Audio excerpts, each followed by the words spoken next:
Nagkabit po ako ng isang solar dito sa aking manukan. Ayan. Para paggabi mayroon na ilaw dito. Para di na tayo maggastos ng kuryente. Ayan.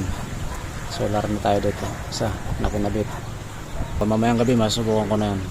Dito yung nakaharap po eh. Para mamayang gabi maluwanag na yan dyan. Kasi madilim dito eh. Walang kailaw-ilaw. Yan, liliwanag na yan mamaya. Kasi may solar na tayo. Ayan. Nag-charge na oh. Meron na siyang 1 bar. Sana mapuno ang mamayang hapon. Kasi alaw na pa lang naman eh. Ilagyan ko ng bubong at saka kunting arang sa sa tagiliran para hindi masyado sa mabasa. Baka kapag umulab baka mabasa, masira. Kaya linagyan ko siya ng arang sa tagiliran. Yan guys, ang solar natin guys oh. Gumagana na yung kinabit natin solar. Ano? Maluwanag din siya oh. Yan ang ng solar natin. Liwanag. Dito yan sa ating mga alaga.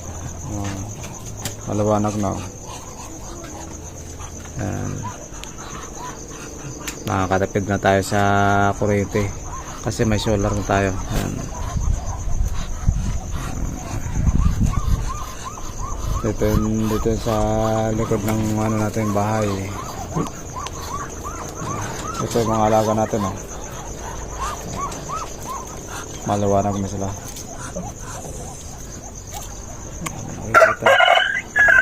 Nakikita na din sa likod.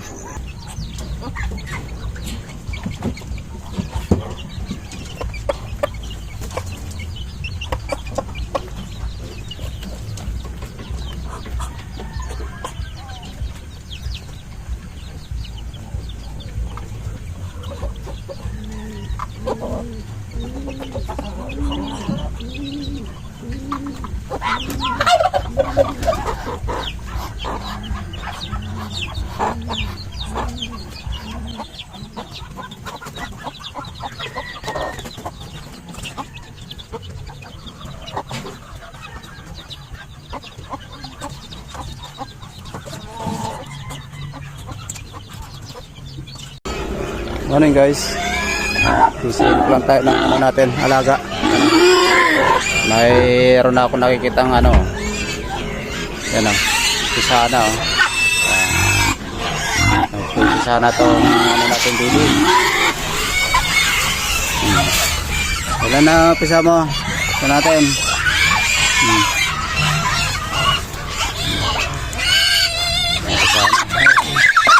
Galit. Ito tinang ko lang. Ito, ayun natin. Hindi pa. Ito, hindi pa. Ito, dadalaw pa lang. Nagagyan ka na naman nakasalo na naman yung nakasalo na naman yung manok natin sa sa itlog ng bibi. Pugad ng bibi nakasalo naman yung manok natin. Ayan.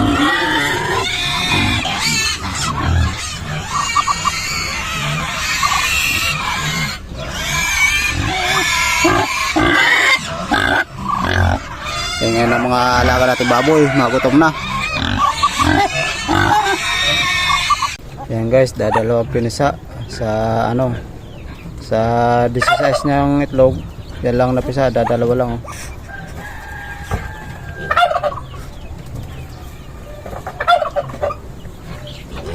Mga nawala kasi itlog niyan eh. Hindi ko alam kung sino mga kumukuha. Yan, kaya dadalawa lang tuloy ang pinisa niya. Dadalawa lang. Ayan. Logi 16. Dadalawa lang pinisa sa 16 na itlog. Hindi man lang nangalahati ang pinisa niya. Halos 1 buwan niyang linimliman. Kaya ang ano siya, oh. Dadalawa. Lilipatan natin dito para ano, para mabuhay.